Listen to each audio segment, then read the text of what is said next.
Sejam bem-vindos a mais um programa da Lição em 10 Minutos. Aqui eu estou com meu amigo Ricardo, eu sou o Matheus, e essa semana nós vamos falar sobre o tema da arrogância e da destruição. Ricardo, eu vou começar lendo o verso para memorizar porque eu achei ele sensacional, meu. Ele diz assim: É ele quem muda o tempo e as estações, remove reis e estabelece reis. Ele dá sabedoria aos sábios e entendimento aos inteligentes.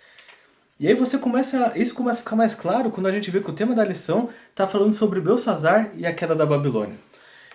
Belsazar ele propõe um banquete, ele faz um banquete e ele faz algo que, não sei se vocês pegaram esse ponto, mas eu e o Ricardo aqui discutindo, ele pega os utensílios do templo e isso parece chocante para as pessoas. Mas não é porque eles usaram os instrumentos, né, Ricardo? Os instrumentos em si eram materiais. Mas o que que era que aquilo simbolizava? O que que aquilo simbolizava, aquele ato? É que estava em jogo a soberania de Deus ali.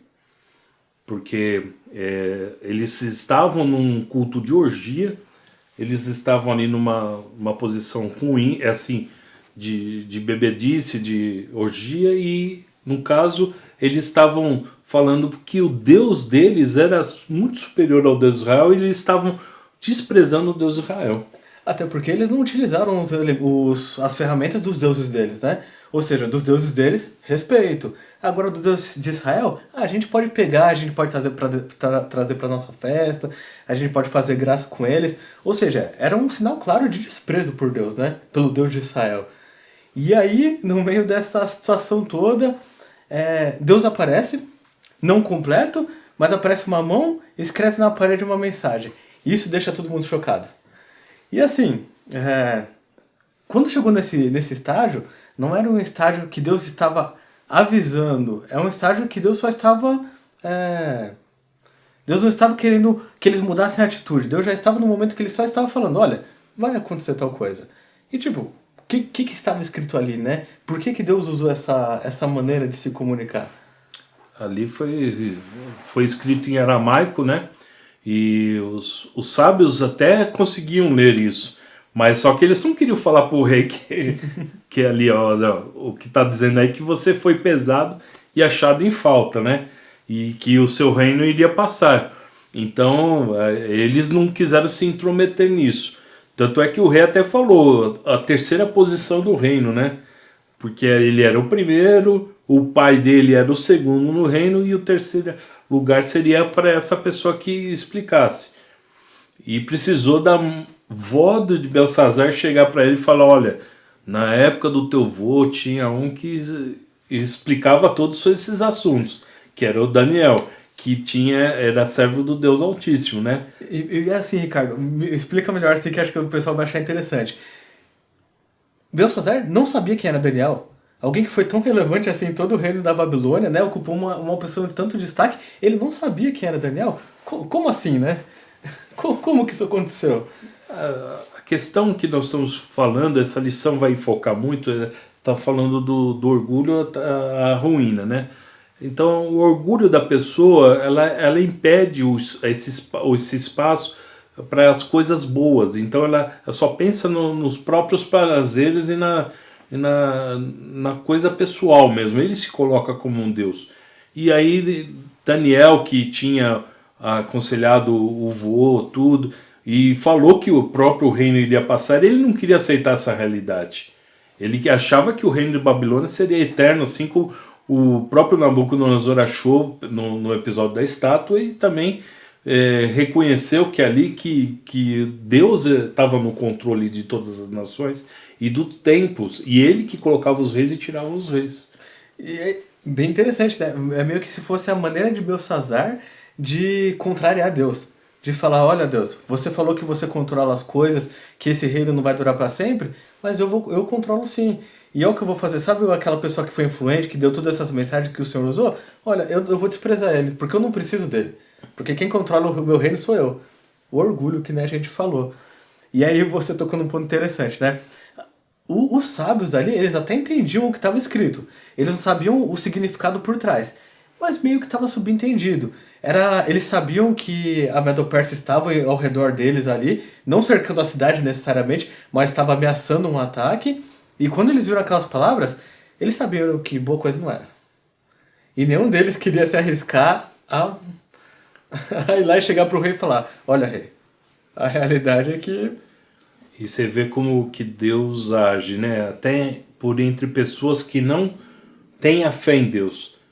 Porque ele deu a sabedoria para os medos e persas para desviarem o rio, porque passava por debaixo da Babilônia, né? Ele deu essa sabedoria para eles fazerem um canal para desviar, para baixar o leito do rio, para que os exércitos passassem e pudessem entrar na cidade. E isso daí aconteceu logo após de Daniel explicar essa mensagem para o rei Belsazar, que estava escrito na parede. E para você que está curioso, o que estava escrito lá eram 3 palavras: medir, pesar e dividir. Quando Daniel veio, né, que foi a única pessoa que se dispôs a falar a realidade para o rei, ele explicou o significado disso, né? Que ele falou, ó, o seu reino foi medido e foi achado em falta. E agora ele seria dividido e a Medo-Persa ia tomar conta dele. E tipo, ele falou praticamente, seu reino vai acabar. Uma coisa muito interessante, Ricardo. Assim, Belsazar não está sendo punido.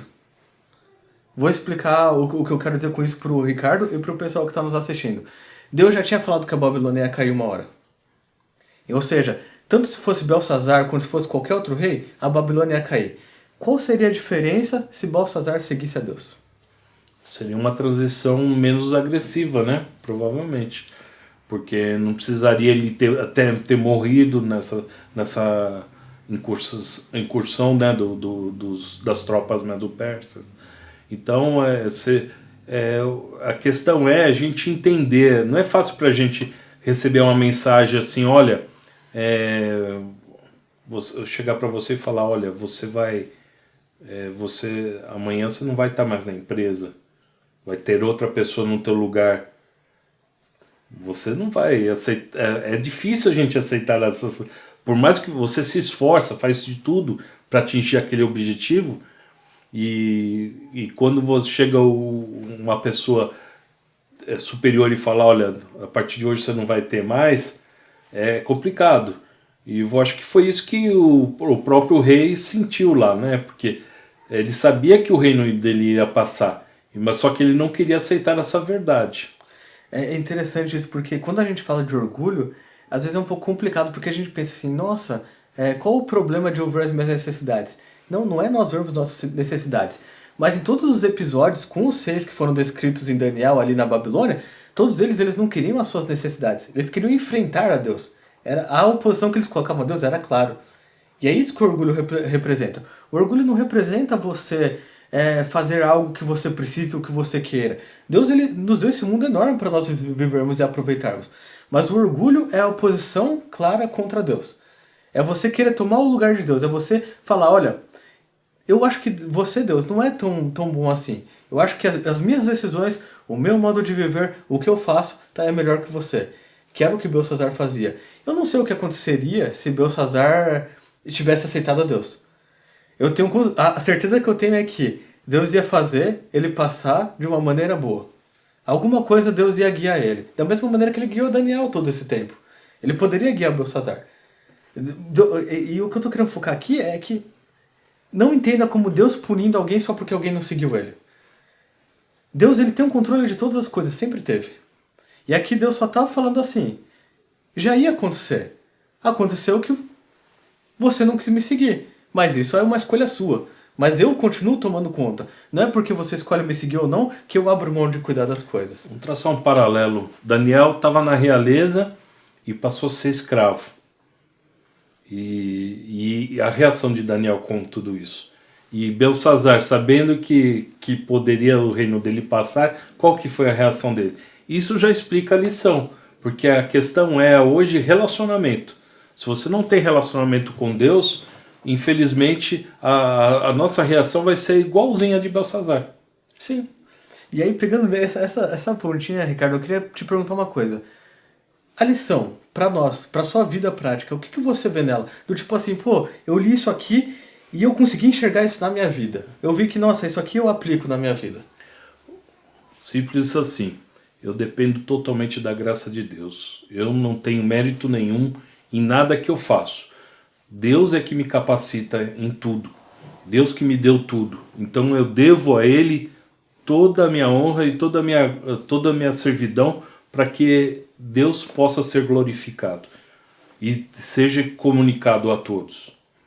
Você continua tendo dificuldades, continua tendo seus problemas, a gente enfrenta lutas, a gente cai, mas a gente tenta sempre manter o olhar fixo, né? Que Deus está acima, Ele está cuidando, Ele está guiando. Essa foi a nossa lição em 10 minutos. Obrigado, Ricardo, por estar aqui conosco. Eu queria agradecer você por estar assistindo. Eu peço que você curta, que você compartilhe com seus amigos, porque aqui nós estamos falando sobre a Palavra de Deus. E a gente está fazendo isso exatamente para que mais pessoas escutem a Palavra de Deus. Se você gostou, então colabore aí com a gente. Muito obrigado.